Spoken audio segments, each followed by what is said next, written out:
আসসালামু আলাইকুম। সংবাদে আপনাদের সবাইকে স্বাগত জানাচ্ছি। আমি ফিরোজ তোহা। শুরুতেই আরবে কেবলস সংবাদ শিরোনাম। বাংলাদেশের সর্বশেষ গুরুত্বপূর্ণ আপডেট সংবাদে আপনাকে স্বাগত। শুরুতেই সংবাদ শিরোনাম, পরে বিস্তারিত। শুরুতেই জানাবো উপদেষ্টার কার্যালয়ে ঘেরাওয়ের ঘোষণা। বিডিআর হত্যাকাণ্ডের ভিকটিম পরিবারদের সঙ্গে নিয়ে আইন উপদেষ্টার কার্যালয়ে ঘেরাওয়ের ঘোষণা দিয়েছেন বৈষম্যবিরোধী ছাত্র আন্দোলনের অন্যতম সমন্বয়ক মাহিন সরকার। সোমবার ১৬ ডিসেম্বর সন্ধ্যায় ফেসবুক বার্তায় এই ঘোষণা দেন তিনি। ঘোষণা অনুযায়ী মঙ্গলবার ১৭ ডিসেম্বর বেলা ১১টায় কেন্দ্রীয় শহীদ মিনারে জমায়েত হয়ে সচেতন ছাত্র নাগরিকের ব্যানারে এই কর্মসূচি পালিত হবে। এরপর জানাবো ১৬ ডিসেম্বর নিয়ে নরেন্দ্র মোদীর বক্তব্যের প্রতিবাদ জানাতে হবে অন্তর্বর্তীকালীন সরকারকে। জাতীয় নাগরিক কমিটির সদস্য সচিব আক্তার হোসেন বলেছেন, ভারতের প্রধানমন্ত্রী নরেন্দ্র মোদী ১৬ ডিসেম্বরকে বাংলাদেশের বিজয় না বলে ভারতের বিজয় উল্লেখ করেছেন। এর প্রতিবাদ অবশ্যই আমাদের জানাতে হবে।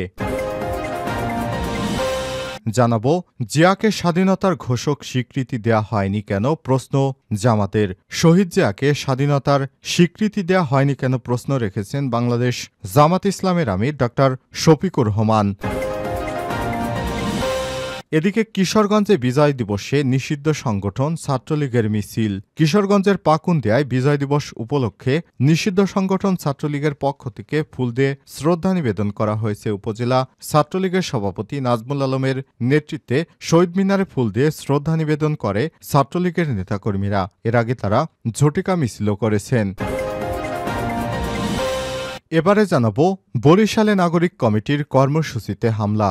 বরিশালে বিজয় দিবস উপলক্ষে আয়োজিত জাতীয় নাগরিক কমিটির কর্মসূচিতে হামলার ঘটনা ঘটেছে। এতে সংগঠনটির কর্মসূচি পণ্ড হয়ে যায়। আজ বেলা ১১টার দিকে নগরের সোহেল চত্বর রোডস্থ পুরেজা অ্যানেক্স ভবন জেলা ও মহানগর আওয়ামী লীগের অফিসের সামনে এই ঘটনা ঘটে। পরে পুলিশের হস্তক্ষেপে পরিস্থিতি নিয়ন্ত্রণে আসে।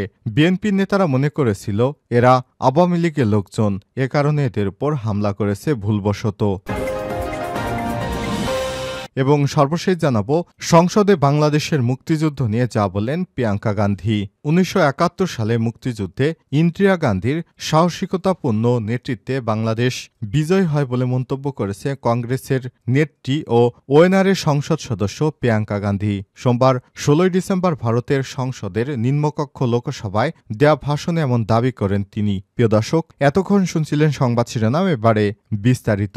তবে তার আগে বন্ধুরা অনুরোধ থাকবে সংবাদটিতে একটি লাইক দিন। এই চ্যানেলে আপনি নতুন হয়ে থাকলে আমাদের সংবাদটি দেখতে দেখতে চ্যানেলটি সাবস্ক্রাইব করে রাখুন। কমেন্ট করে আপনার মূল্যবান মতামত জানিয়ে দিন বন্ধুরা, আপনি বিশ্বের কোন দেশ থেকে বা বাংলাদেশের কোন স্থান থেকে আমাদের সংবাদটি দেখছেন এবং শুনছেন। এবারে বিস্তারিত। আইন উপদেষ্টার কার্যালয় ঘেরাওয়ের ঘোষণা। বিডিআর হত্যাকাণ্ডের ভিকটিম পরিবারকে সঙ্গে নিয়ে আইন উপদেষ্টার কার্যালয়ের ঘেরাওয়ের ঘোষণা দিয়েছে বৈষম্যবিরোধী ছাত্র আন্দোলনের অন্যতম সমন্বয়ক মাহিন সরকার। সোমবার ১৬ ডিসেম্বর সন্ধ্যায় ফেসবুক বার্তায় ঘোষণা দেন তিনি। ঘোষণা অনুযায়ী মঙ্গলবার ১৭ ডিসেম্বর বেলা ১১টায় কেন্দ্রীয় শহীদ মিনারে জমায়েত হয়ে সচেতন ছাত্র নাগরিকের ব্যানারে এই কর্মসূচি পালিত হবে। ফেসবুক পোস্টে মাহিন সরকার বলেন, দায়িত্ব গ্রহণের ৪ মাস অতিবাহিত হওয়ার পরও বিডিআর হত্যাকাণ্ডের বিচার নিশ্চিত করতে না পারা হলো এই অন্তর্বর্তীকালীন সরকার একটি চরম ব্যর্থতা। বিডিআর হত্যাকাণ্ডের বিচার নিশ্চিতে কমিশন গঠনে গড়িমসি করে এই সরকার দেশের তামাম জনগণের আকাঙ্ক্ষার বিরুদ্ধে অবস্থান নিয়েছে, যা স্পষ্টই প্রহসনের সঙ্গে সামিল। অপরদিকে ৭১ বাংলাদেশের আপামর মুক্তিকামী জনতার অর্জিত বিজয়কে পার্শ্ববর্তী রাষ্ট্র ভারত তাদের নিজেদের জয় বলে আখ্যায়িত করে বিভ্রান্তি ছড়াচ্ছে। এমন অবস্থায় বিডিআর হত্যাকাণ্ডের বিচার নিয়ে অবহেলা করা এবং ভারতের এমন ইতিহাস বিকৃতির স্পষ্ট প্রতিবাদ না জানানো আমাদের স্বাধীন সার্বভৌমত্বের জন্য হুমকিস্বরূপ। এরই প্রতিবাদে জুলাই গণঅভ্যুত্থানে একজন নগণ্য অংশীদার হিসেবে আমি মাহিন সরকার বিডিআর হত্যাকাণ্ডের ভিকটিম পরিবারগুলোকে সঙ্গে নিয়ে আগামীকাল ১৭ ডিসেম্বর আইন উপদেষ্টার কার্যালয়ে ঘেরাও করব।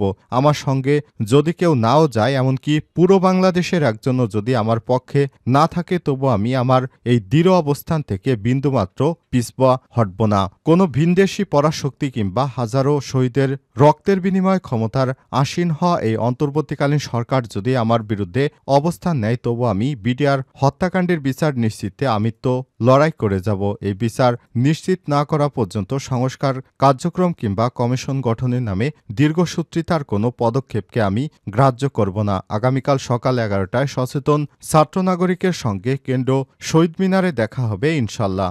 মাতৃভূমি অথবা মৃত্যু, ইনকিলাব জিন্দাবাদ।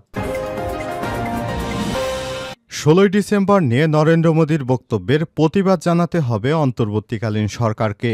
জাতীয় নাগরিক কমিটির সদস্য সচিব আক্তার হোসেন বলেছেন, ভারতের প্রধানমন্ত্রী নরেন্দ্র মোদী 16 ডিসেম্বরকে বাংলাদেশের বিজয় না বলা ভারতের বিজয় উল্লেখ করেছেন। স্বাধীনতা দিবস নিয়ে এমন হীন বক্তব্যের প্রতিবাদ জানাই অন্তর্বর্তীকালীন সরকার অতি দ্রুত এই বক্তব্যের প্রতিবাদ জানাতে হবে। সোমবার 16 ডিসেম্বর বিকেলে রাজধানীতে জাতীয় নাগরিক কমিটির বিজয় র্যালি পরবর্তী সমাবেশে তিনি সব কথা জানান। র্যালিটি বাংলা মোটর থেকে শুরু হয়ে কাঁটাবন, কেন্দ্র শহীদ মিনার ও ঢাকা বিশ্ববিদ্যালয় হয়ে শাহবাগ গিয়ে শেষ হয়। জাতীয় নাগরিক কমিটির মুখ্য সংগঠক শারজিস আলম বলেছেন, মোদীকে জানিয়ে দিতে চাই এটা গুজরাট নয়, বাংলাদেশ। এখানে উগ্র সাম্প্রদায়িকতা চলে না। গুজব দিয়ে মানুষকে হত্যা করে ক্ষমতায় যাওয়া যায় না। পৃথিবীর সব দেশকে বলে দিতে চাই, বাংলাদেশের সাথে সম্পর্ক হতে হবে সম্মানের, সমতার, মর্যাদার। কেউ শোষণের দৃষ্টিতে তাকালে চোখ উপড়ে ফেলব। আগামীর বাংলাদেশ সাম্য, মানবিক মর্যাদা, ন্যায় বিচার রাষ্ট্রকায়েম করবে জাতীয় নাগরিক কমিটি। জাতীয় নাগরিক কমিটির আহ্বায়ক নাসিরউদ্দিন পাটোয়ারি আরও বলেন, দেশ ক্লান্তিকাল অতিক্রম করছে, জনগণের ধৈর্যের বাঁধ ভেঙে যাচ্ছে। হিন্দুত্ববাদী আগ্রাসন প্রতিনিয়ত দেশের সার্বভৌমত্বের উপর আঘাত করে যাচ্ছে। এ সময় তিনি আরও বলেন, আগামীতে দেশের উপর যত আক্রমণ আসুক না কেন রক্ত দিয়ে প্রতিহত করা হবে। আমাদের সামনে দুটি শত্রু, একটি দিল্লির হিন্দুত্ববাদী শক্তি, আরেকটি দিল্লির এক্সটেনশন মুজিববাদী শক্তি। এই দুই শক্তিকে দক্ষিণ এশিয়ায় মোকাবেলা করতে হবে। ঢাকাকে দক্ষিণ এশিয়ার নেতৃত্বে নিয়ে আসতে হবে। 5ই আগস্টের আগে ও পরে 2000 মানুষ এবং অসংখ্য গুম ও খুনের জন্য দায়ী শেখ হাসিনাকে অবিলম্বে দেশে এনে বিচারের কাঠগড়ায় দাঁড় করাতে হবে। আওয়ামী লীগকে বিচারের কাঠগড়ায় দাঁড় করাতে হবে। সীমান্তে যারা হত্যা করেছে তাদের বিচারের কাঠগড়ায় দাঁড় করাতে হবে। জিয়াকে স্বাধীনতার ঘোষক স্বীকৃতি দেয়া হয়নি কেন, প্রশ্ন জামাতের। জিয়াকে স্বাধীনতার স্বীকৃতি দেয়া হয়নি কেন প্রশ্ন রেখে বাংলাদেশ জামাত ইসলামের আমির ডা. শফিকুর রহমান বলেছেন, স্বাধীনতা ছিনতাই করে এক পরিবারের সম্পদ বানানো হয়েছে। শেখ মুজিব কোথায় স্বাধীনতার ঘোষণা দিয়েছে সেটি এদেশের কারো জানা নেই। সোমবার 16 ডিসেম্বর সকালে বাংলাদেশ জামাত ইসলাম ঢাকা মহানগর দক্ষিণের উদ্যোগে মহান বিজয় দিবস উপলক্ষে পল্টন মোড়ে অনুষ্ঠিত সমাবেশে প্রধান অতিথির বক্তব্যে তিনি এসব কথা বলেছেন। এ সময় তিনি আরও বলেন, 7ই মার্চ যদি শেখ মুজিবুর রহমান স্বাধীনতা সংগ্রামের ডাক দিয়ে থাকেন তাহলে 23শে মার্চ পাকিস্তান দিবসে শেখ মুজিবুর রহমান নিজের বাসভবনে কেন পাকিস্তানের পতাকা ঝুলিয়েছিলেন? তৎকালীন ছাত্ররা সেই পতাকা খুলে বাংলাদেশের জাতীয় পতাকা ঝুলিয়ে দিয়েছিল। আমিরে জামাত ডা. শফিকুর রহমান আরও বলেন, যারা বাংলাদেশের স্বাধীনতা বিক্রি করে দিয়েছে তারাই দেশ ছেড়ে পালিয়েছে। তারা যে আদর্শই ধারণ করুক ও লালন করুক না কেন, তারা দেশ ছেড়ে পালিয়ে গেছে। শেখ হাসিনা এদেশে ফিরে এসেছে শুধু তার পিতা হত্যার প্রতিশোধ নিয়ে ভারতের কাছে বাংলাদেশের ভূখণ্ড ক্ষমতার বিনিময়ে বন্দুক দিতে। শেখ মুজিবকে কারা হত্যা করেছে সেগুলোর প্রতিশোধ নিতে।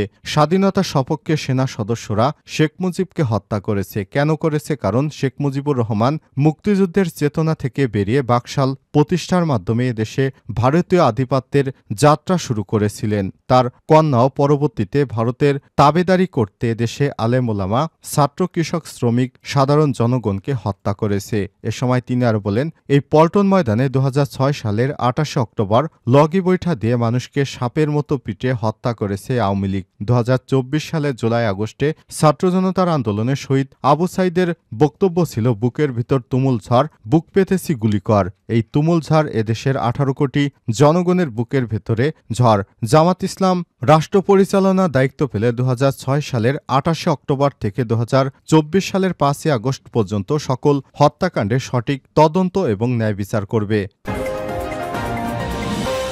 কিশোরগঞ্জে বিজয় দিবসে নিষিদ্ধ সংগঠন ছাত্রলীগের মিছিল। কিশোরগঞ্জের পাকুন্দিয়ায় বিজয় দিবস উপলক্ষে নিষিদ্ধ সংগঠন ছাত্রলীগের পক্ষ থেকে ফুল দিয়ে শ্রদ্ধা নিবেদন জানানো হয়েছে। উপজেলা ছাত্রলীগের সভাপতি নাজমুল আলমের নেতৃত্বে শহীদ মিনারে ফুল দিয়ে শ্রদ্ধা নিবেদন করেন ছাত্রলীগের নেতাকর্মীরা। এর আগে তারা ঝটিকা মিছিল বের করেন। সোমবার ১৬ ডিসেম্বর এমন একটি ভিডিও সামাজিক যোগাযোগ মাধ্যম ফেসবুকে ছড়িয়ে পড়েছে। কিশোরগঞ্জ ২ পাকুন্দিয়া কটিয়াদি আসনের সাবেক সংসদ সদস্য অ্যাডভোকেট সোহরাবুদ্দিন ও ছাত্রলীগের সভাপতি নাজমুল আলমের ফেসবুক আইডি থেকে ভিডিওটি শেয়ার করা হয়েছে। ভিডিও শেয়ার করে লেখা হয়েছে, ১৬ ডিসেম্বর মহান বিজয় দিবস উপলক্ষে পাকুন্দিয়া উপজেলা ছাত্রলীগের পক্ষ থেকে ১৯৭১ সালে সব শহীদদের প্রতি বিনম্র শ্রদ্ধা নিবেদন ও পুষ্পস্তবক অর্পণ। ভিডিওতে দেখা যায় পাকুন্দিয়া উপজেলা পাটুয়াভাঙ্গা ইউনিয়নের দরগাবাজার এলাকায় উপজেলা ছাত্রলীগের সভাপতির নেতৃত্বে একটি ঝটিকা মিছিল বের হয়। সেখানে প্রায় ১৫ জন ছাত্রলীগের নেতাকর্মী ছিলেন। তারা দরগাবাজার প্রদক্ষিণ করে স্থানীয় একটি স্কুলের শহীদ মিনারে গিয়ে পুষ্পস্তবক অর্পণ করেন।